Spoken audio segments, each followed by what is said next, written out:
Pablo escribió la primera carta a los Corintios estando en Éfeso. Después del alboroto que originó Demetrio el Platero, Pablo fue a Troas para reunirse con Tito. Debido a que no lo halló, partió para Macedonia. Encontró a Tito, posiblemente en Filipos, que era una ciudad de la región de Macedonia. Y desde Filipos escribe la segunda carta a los Corintios, aproximadamente al final del año 55 después de Cristo, o posiblemente a principios del 56. Hoy nos complace con ustedes estudiar, meditar en los capítulos 8 y 9 de la segunda carta a los Corintios. Qué grata oportunidad. Pero antes vamos a hablar con Dios. Es bueno hablar con Dios. Padre, en el nombre de Jesús te damos gracias.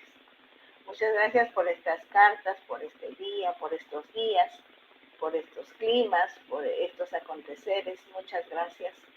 Muchas gracias por todos y cada uno de los que de alguna manera seremos bendecidos, seremos beneficiados con estos trabajos. Gracias por los trabajos de las plataformas diferentes, de la radio, de los periódicos, incluso las revistas, los libros, en donde se puede difundir esta verdad tuya, Señor, tu palabra.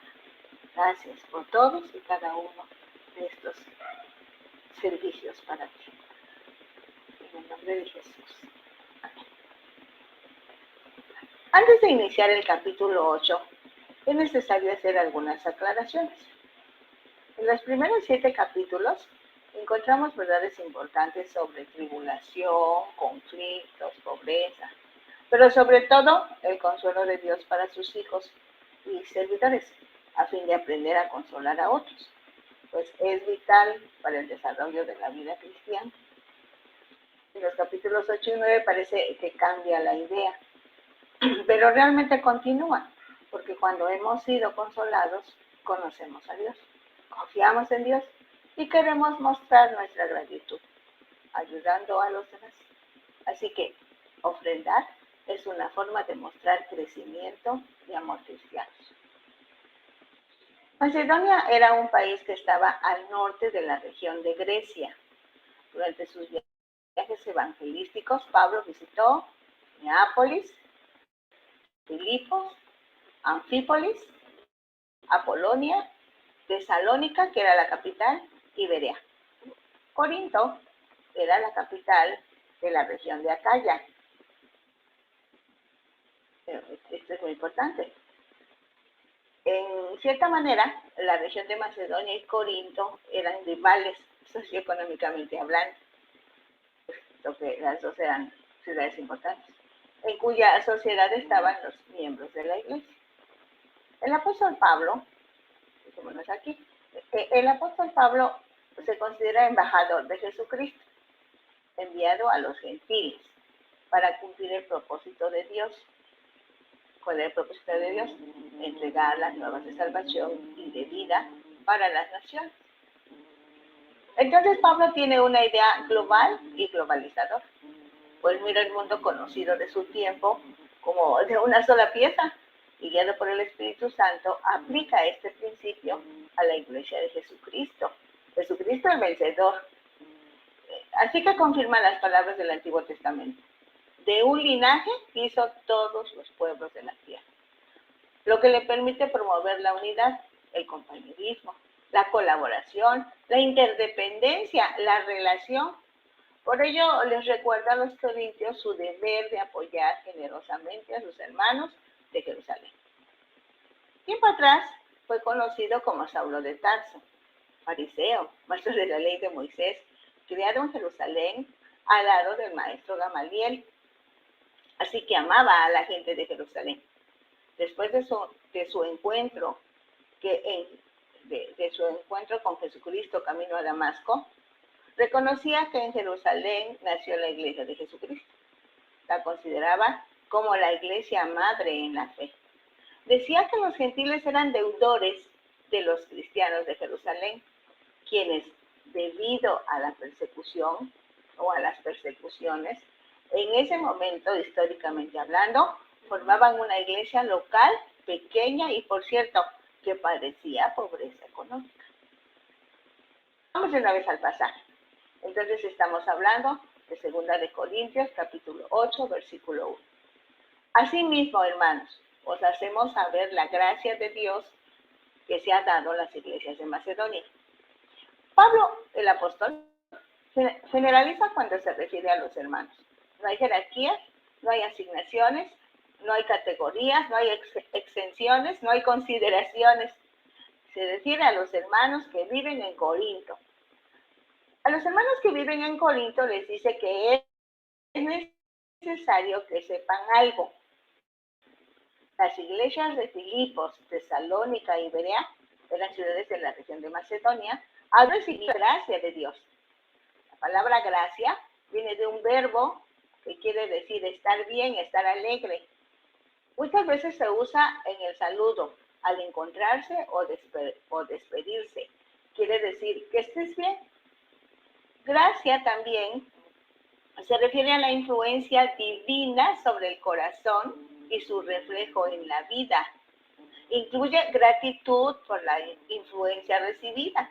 Otras palabras que se relacionan con gracia son merecer, aprobación, donativo, favor, gozo, mérito.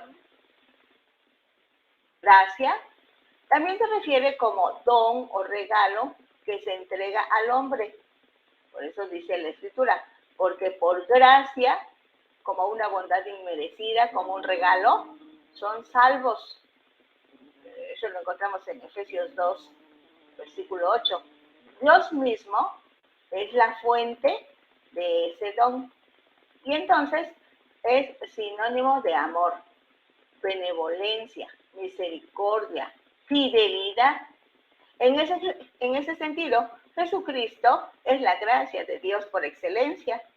En otras ocasiones, gracia se refiere al don en cuanto recibido en el hombre, y es equivalente a favor, bendición, vida, salvación.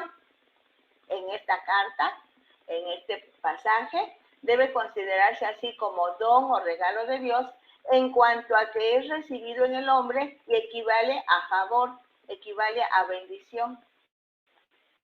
Los hermanos de las iglesias de Macedonia, ya dijimos que eran las ciudades de Filipos, Tesalónica y Berea, recibieron de Dios la gracia, el regalo, la disposición, la decisión de reunir ofrendas para que se enviaran esas ofrendas a Jerusalén.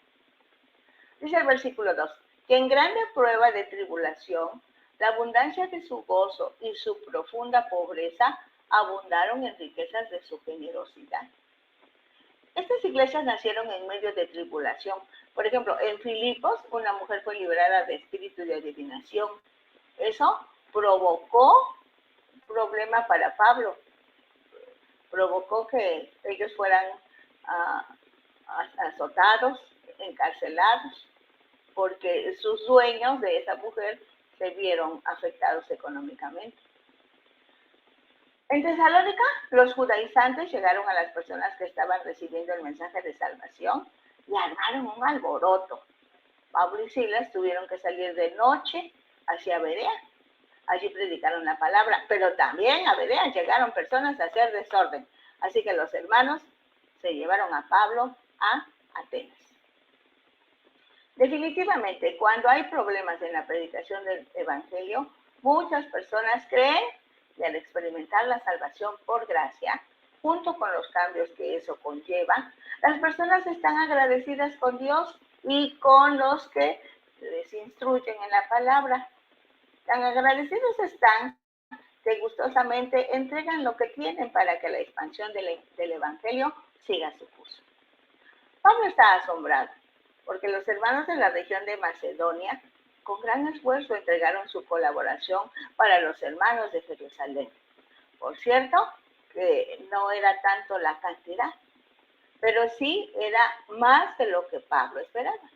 Era una dádiva con sacrificio. Eran pobres ellos también, pero querían ayudar y lo hicieron, seguramente en la medida de sus posibilidades. Dice el siguiente versículo, pues hay testimonio de que con agrado han dado conforme a sus fuerzas. y aún más allá de sus fuerzas, pidiéndonos con muchos ruegos que les concediésemos. Es hermoso, ¿verdad? El privilegio de participar en este servicio para los santos. La importancia de dar no se refiere a la cantidad, sino en el por qué y en el cómo damos. Dios no quiere lo que sobra o lo que se entrega de mala gana. Por ello, el apóstol aclara que dar ofrenda monetaria es una gracia de Dios para los creyentes. Es diferente de como a veces nosotros tenemos conceptos equivocados. Dice el versículo 5, y no como lo esperábamos, sino que a sí mismos se dieron primeramente al Señor y luego a nosotros por la voluntad de Dios. El apóstol anhela que exista la interdependencia entre la iglesia, en este caso específico entre Macedonia y Acaya. Cuando dice que los macedonios se dieron a sí mismos, puede recordarse que Aristarco de Tesalónica, Tesalónica es una parte de Macedonia, estuvo con Pablo en su último viaje a Roma. Debido a que Pablo iba como prisionero, la única manera de acompañarlo era haciéndose esclavo de Pablo. Epafrodito de Filipos, que también es parte de Macedonia, fue a visitar a Pablo con un regalo. Este regalo fue una ofrenda en dinero de los hermanos de Filipos. Mientras estaba con Pablo, enfermó gravemente, casi murió por la causa de Cristo. Eso lo encontramos en Filipenses capítulo 2, versículos 26 al 30. En el versículo 6 del capítulo 8 que estamos analizando, dice, de manera que exhortamos a Tito para que,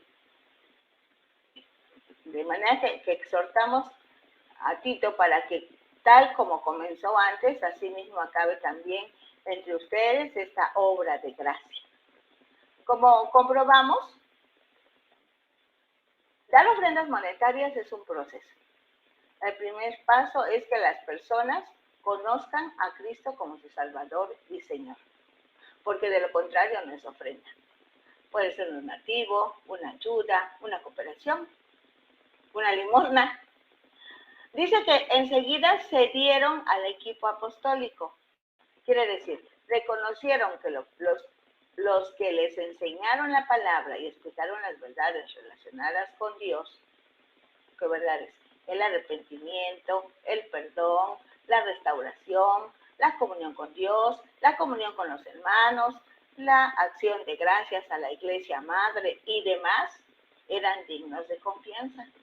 Que ellos podían llevar a cabo ese deseo de que las ofrendas fueran entregadas con mucho amor. Las iglesias de Macedonia prepararon y entregaron. Todo este mover es llamado obra de gracia. A la ofrenda para la iglesia de Jerusalén, Pablo le llama obra de gracia. Dice el versículo 7, por tanto, como en todo abundáis, en fe, en palabra, en ciencia, en toda solicitud y en su amor para con nosotros, abunden también en esta gracia. Ahora se refiere a los corintios. Y en otras palabras, con el mismo mensaje, les dice, corintios, tienen el ejemplo de las iglesias de Macedonia. Si revisan con cuidado, ustedes tienen abundancia. Entre ustedes se manifiestan los dones.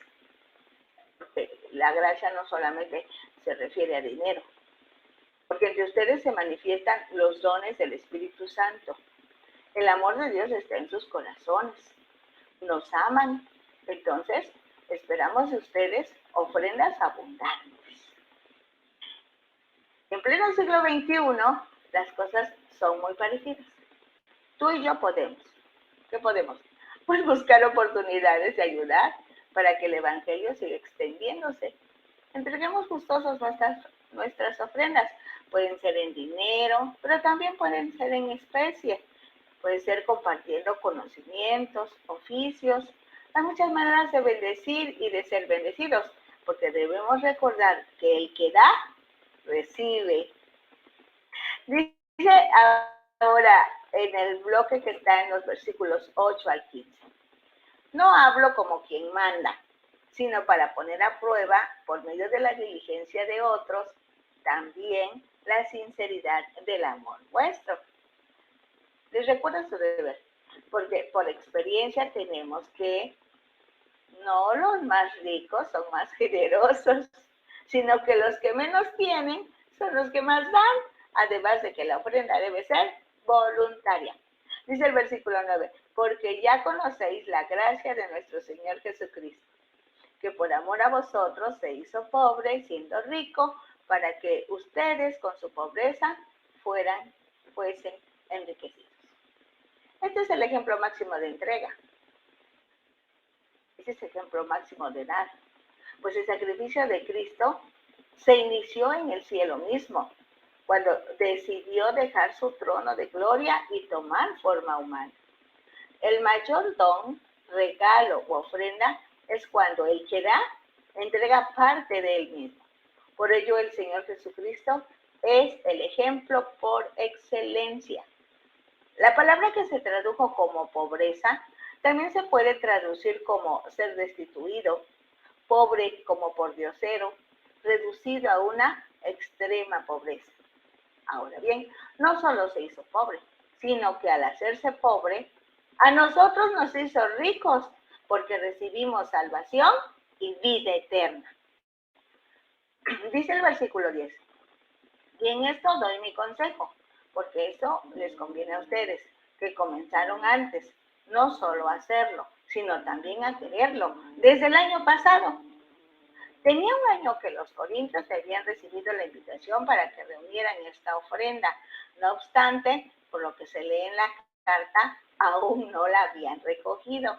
Dice el versículo 11, ahora pues llevad también a cabo el hacerlo, para que como estuvisteis prontos a querer, así también lo estéis en cumplir conforme a lo que tengan. No son suficientes las promesas.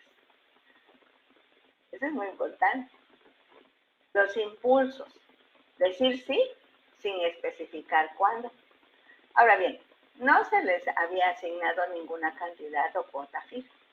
Se refiere a una ofrenda monetaria, de acuerdo a la gracia que habían recibido de Dios para apoyar a sus hermanos, de donde había salido la gran riqueza para los corintios. Dice el versículo 2, porque si primero hay la voluntad dispuesta, será acepta según lo que uno tiene, no según lo que no tiene. Definitivamente, no bastan las promesas, sino la entrega conforme a la posición adquirida. Nadie puede dar lo que no tiene, da de lo que tiene. También es necesario aclarar, usted puede sacrificar algo suyo, o sea, sin afectar a terceras personas, sin afectar a su familia, por ejemplo. Dice el versículo 13, porque no digo esto para que haya para otros holgura y para ustedes estrechez, sino para que en este tiempo, con igualdad, la abundancia de ustedes supla la escasez de ellos, para que también la abundancia de ellos supla la necesidad de ustedes, para que haya igualdad. Como está escrito, el que recogió mucho no tuvo más, y el que recogió poco no tuvo menos. Esta expresión se encuentra en Éxodo 16, 18 y se refiere a cuando los israelitas recogían el maná en el desierto. Cogieran mucho o poco, siempre tenían lo suficiente. Puede decirse bastante. Ahora vamos de los versículos 8, 16 al capítulo 9, versículo 5. Dice el versículo 16, pero gracias a Dios que puso en el corazón de Tito la misma solicitud por ustedes, pues a la verdad recibió la exhortación, pero estando también muy solícito por su propia voluntad, partió para ir a ustedes. Este es un agradecimiento público a Tito por la disposición que tuvo de aceptar la tarea a favor de los corintios.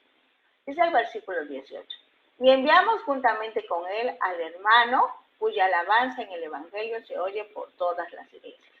Y no solo esto, sino que también fue designado por las iglesias como compañero de nuestra peregrinación para llevar este donativo que es administrado por nosotros para gloria del Señor mismo y para demostrar su buena voluntad. Agradece también a la otra persona, no dice su nombre, solo dice hermano, que fue designado para acompañar a Tito en la realización de la tarea. Ello aseguraba que la misión se llevará a cabo tal cual fue planeado. Dice el versículo 20, evitando que nadie nos censure en cuanto a esta ofrenda abundante que administramos. En asuntos de dinero, siempre habrá que tomar muchas precauciones. Y Pablo quiere que todo lo que haga, sobre todo en ese renglón, sea transparente, legal, recto. Oh, qué problema con el dinero, ¿eh? En donde quiera. Dice el versículo 21, procurando hacer las cosas honradamente, no solo delante del Señor, sino también delante de los hombres. Realmente Dios lo sabe todo. Conoce las intenciones del corazón de cada uno de sus hijos, por no decir de los seres humanos. Pero tiene cuidado que también los hermanos de la iglesia estén enterados y busca testigos oculares de esa comisión, porque hasta hoy el asunto de dinero, decimos, es muy delicado. De repente no aparece la ofrenda o se da la posibilidad de malos manejos. Dice el versículo 22. Enviamos también con ellos a nuestro hermano, cuya diligencia hemos comprobado repetidas veces en muchas cosas, y ahora mucho más diligente por la mucha confianza que tiene en ustedes. En cuanto a Tito, es mi compañero y colaborador para con ustedes, y en cuanto a nuestros hermanos, son mensajeros de las iglesias y gloria de Cristo. Dice el siguiente versículo, mostrad pues para con ellos ante las iglesias la prueba de su amor y de nuestro gloriarnos respecto de ustedes. Pablo recomienda a los 3 hermanos que harán el recorrido, y a los corintios les pide pueda coincidir lo que Pablo ha expresado de ellos con su actuar, sobre todo en el respeto y cuidado diligentes para Pablo de parte de los corintios. Antes de que empecemos el capítulo 9, veamos algo importante. Fíjense, en los capítulos 8 y 9, Pablo el apóstol habla de las ofrendas que están recolectando entre las iglesias de Macedonia. ¿Cuáles son las iglesias de Macedonia? Berea, Tesalónica y Filipos. Y las iglesias de Acaya. Ahí solamente en la región de Acaya solamente está la iglesia de Corinto. Se entiende que Pablo está en Macedonia cuando escribe la segunda carta a los Corintios. Específicamente se cree que estaba en Filipos. Estas ofrendas se llevarán a Jerusalén. Así que ahora podemos iniciar el capítulo 9.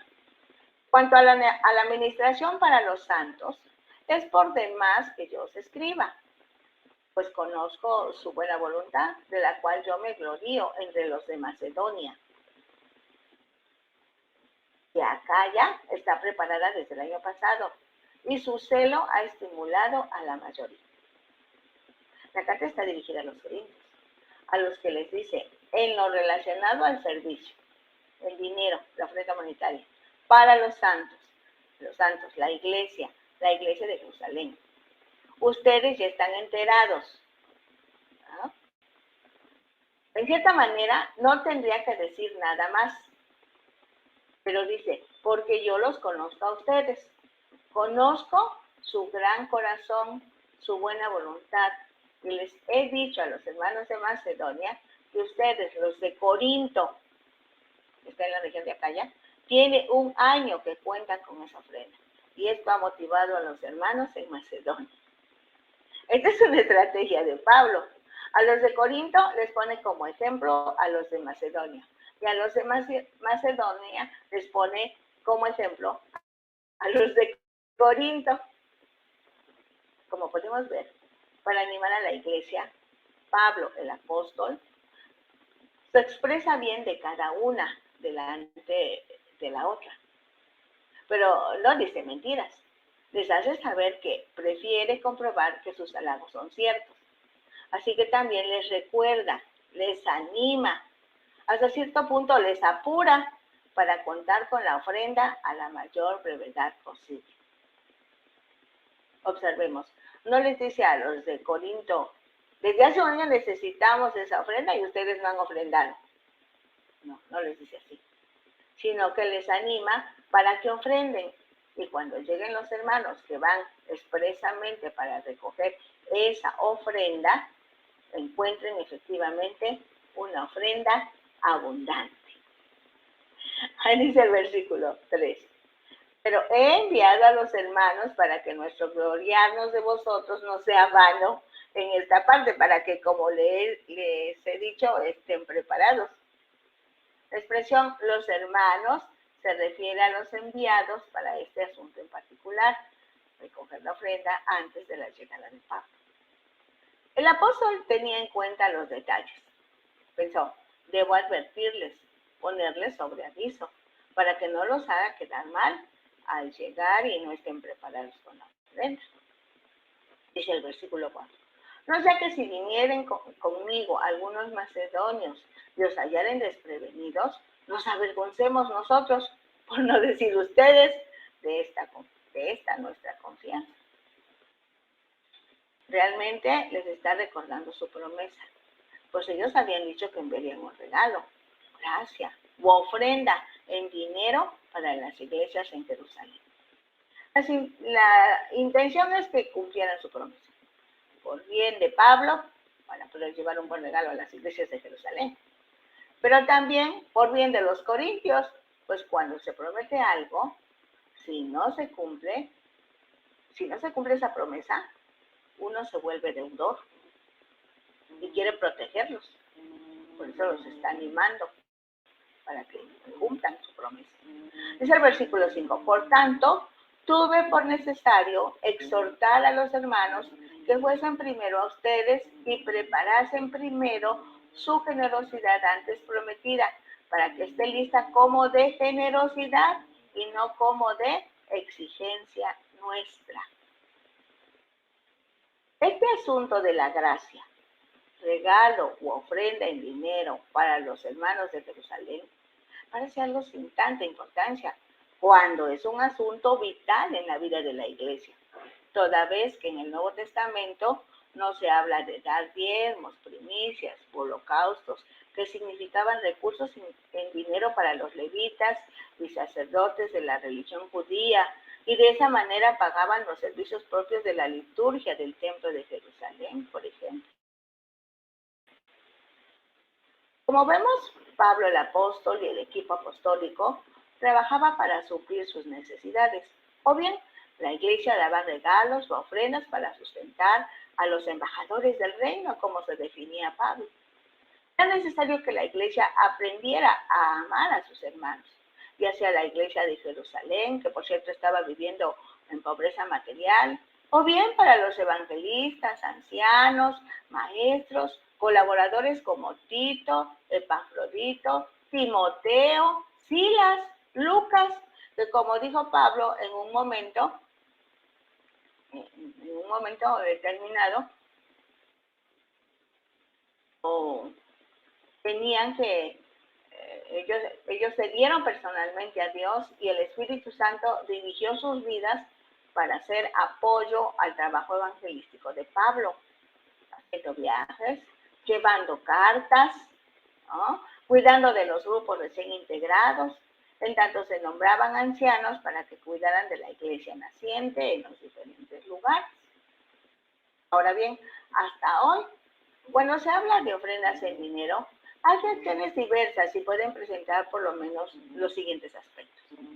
En ocasiones las ofrendas se entregan como para cumplir una exigencia que permita parecer que somos generosos, cuando en realidad entregamos la ofrenda como una deuda, obligados, como si fuera un impuesto. Entonces se pierde el objetivo. Ya no es una gracia. Digo yo, es más una desgracia. Y si es así, como se entregan las ofrendas, es preferible no ofrendar. Si tú entregas así, amigo o hermano, mejor no ofrendes. Puede ser que se entregue el regalo más como gratificación personal del que da, pensando, está muy bien que compartas. será mejor que todos lo sepan. Esta forma de ofrendar es egoísta, pues el motivo es de satisfacción a sí mismos, de satisfacción personal, pensando qué buen niño eres. Existe otra posibilidad en el momento de ofrendar, muy parecida a la anterior, cuando el origen de la ofrenda no es el amor compartido, sino el orgullo, buscando aplausos para el que está entregando esa ofrenda. Ahora bien, estas no son las mejores maneras, porque bien dice la Escritura, si repartimos todos los bienes, pero sin amor, de nada sirve al que da. No así a los pobres o los que reciben los regalos, las ofrendas o la gracia, porque ellos reciben la bendición que necesitan y resuelven parte o lo relacionado con sus asuntos monetarios. ¿Se dan cuenta? La pregunta que se responde es, ¿cómo debemos ofrendar o dar? La motivación para dar, ofrendar, ayudar, es el amor. Es la motivación que Dios sintió al ver al mundo en la miseria y sin ninguna posibilidad de conseguir la ayuda de Dios. Es porque Dios amó tanto al mundo que dio a su Hijo. Y al darnos a su Hijo solucionamos la gran deuda que teníamos con Dios. Ahora también somos sus hijos por la fe en Jesucristo. Y justamente dijo Pablo, con la pobreza de Jesús, nosotros fuimos enriquecidos. Precisamente cuando éramos enemigos de Dios, Cristo murió por nosotros. Bien dijo el Señor Jesús, ya les di ejemplo. Ustedes hagan lo mismo que yo hice. O sea, debemos portarnos con los demás como Dios se ha portado con nosotros. Y esta palabra es muy fuerte, creo, ¿verdad? Dice en los versículos 6 al 15 del capítulo 9. Pero esto digo, el que siembra escasamente, también segará escasamente. El que siembra generosamente, generosamente también segará.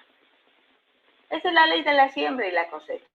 A mayor siembra, mayor cosecha y viceversa. La palabra clave es dar generosamente, dar con bendición. Al dar generosamente, habrá bendición para el que recibe, como habrá bendición para el que da. Dice el versículo 7. Cada uno dé como propuso en su corazón, no con tristeza ni por necesidad, porque Dios ama al dador alegre. Claramente se ve en este versículo que la actitud con que se comparte la bendición en dinero es más importante que la cantidad que se da. En el Evangelio de Marcos, capítulo 12, de los versículos 41 al 44, tenemos una lección muy importante y atinada para aclarar esta situación. Voy a leerlo, dice el versículo 41. Estando Jesús sentado delante del arca de la ofrenda, miraba cómo el pueblo echaba dinero en el arca, y muchos ricos echaban mucho. Y vino una viuda pobre y echó 2 blancas, o sea, un cuadrante. Entonces,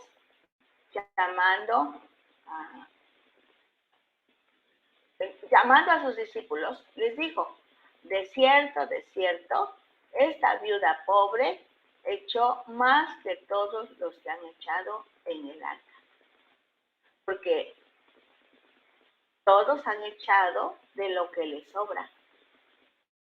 Pero esta, de su pobreza, echó todo lo que tenía, todo su sustento. Leo otra vez, del versículo 42 al 44. Y vino una viuda pobre y echó 2 blancas, o sea, un cuadrante. Entonces, llamando a sus discípulos, les dijo, de cierto os digo que esta viuda pobre echó más que todos los que han echado en el arca, porque todos han echado de lo que les sobra. Pero esta, de su pobreza, echó todo lo que tenía, todo su sustento. El arca de la ofrenda estaba situada en el patio de las mujeres. Las ofrendas se depositaban en 13 cestas en forma de trompeta. La gente rica ofreció ofrendas, llamando la atención a los que estaban presenciando la entrega de ofrendas. Las 2 blancas que depositó la viuda pobre eran las monedas de menor valor en ese momento. Sin embargo, Jesús dijo a sus discípulos que esa viuda había dado más que todos, porque para Jesús no es el monto, la cantidad de la ofrenda, sino el compromiso y el sacrificio que esa ofrenda representa. Entonces Jesús califica las ofrendas por lo que se entregue como ofrenda, sino por lo que le queda al que ofrendó. Jesús califica las ofrendas no por lo que se entregue como ofrenda, sino por lo que le queda al que ofrendó. La viuda dio todo lo que tenía, se quedó sin nada de dinero. Los ricos dieron lo que les sobraba. Realmente no dieron nada, aunque hayan entregado una cantidad considerable en efectivo, porque ese dinero no les hacía falta. Sin embargo, la viuda dio todo su sustento, por eso su ofrenda tiene mucho valor delante de Dios. Es maravilloso, ¿eh? La lógica humana es tan diferente de la lógica divina. Dice el versículo 8, y poderoso es Dios para hacer, dice qué precioso versículo, dice, y poderoso es Dios para hacer que abunde en ustedes toda gracia, a fin de que teniendo siempre en todas las cosas todo lo suficiente, a fin de que teniendo siempre en todas las cosas todo lo suficiente, abunden para toda buena obra. Dios es poderoso para que eso sea una realidad. La población de Macedonia no tenía tanta solvencia económica como la población de Corinto. En este versículo se está animando a los de Corinto para que puedan entender el propósito de Dios al bendecirles con abundancia de bienes. Ese propósito es que apoyen con liberalidad a los hermanos de Jerusalén. Como está escrito, repartió, dio a los pobres, su justicia permanece para siempre. Y el que da semilla al que siembra y pan al que come, proveerá y multiplicará vuestra sementera y aumentará los frutos de vuestra justicia, para que estéis enriquecidos en todo, con toda liberalidad, la cual produce por medio de nosotros acción de gracias a Dios. A ver, revisemos esto. Fíjense, la obediencia siempre tiene buenos resultados. Aquí se enfatiza que el propósito de Dios al bendecir a los corintios es ayudar a los necesitados. En este caso, Jerusalén. Esa es una parte, porque realmente Dios quiere bendecir a los de Corinto, dándoles esta gracia, les regala la bendición de dar, ¿no? Que les multiplicará sus bienes, porque a los que dan, Dios les compensa, les recompensa. Así, al estar más bendecidos, ayudarían a otros. Luego estarían más bendecidos y así se va la bendición y junto con ello la acción de gracias, el agradecimiento a Dios. Tómalo como una oportunidad para que se cumpla en tu vida esta bendición. Si das, recibes. Y si recibes, das. Y si recibes, das. Y así sucesivamente. Estos son los parámetros del reino. Dice el versículo 12. Porque la administración de este servicio no solamente suple lo que a los santos falta, sino que también abunda en muchas acciones de gracias a Dios. Pues por la experiencia de esta administración, glorifican a Dios por la obediencia que profesáis al Evangelio de Cristo y por la liberalidad de vuestra contribución para ellos y para todos. Asimismo, en la oración de ellos por ustedes, a quienes aman a causa de la superabundante gracia de Dios en nosotros. Enfatiza el proceso de la ofrenda. Alabanza y acción de gracias a Dios por la obra de su gracia, salvación entre los gentiles. Relaciones de amor fraternal entre la iglesia formada por los gentiles y la iglesia formada por los judíos. Desde los judíos salió el mensaje de salvación para los gentiles. Esto enriqueció a los gentiles, originando alabanzas y acciones de gracias a Dios y acciones de gracias a los judíos.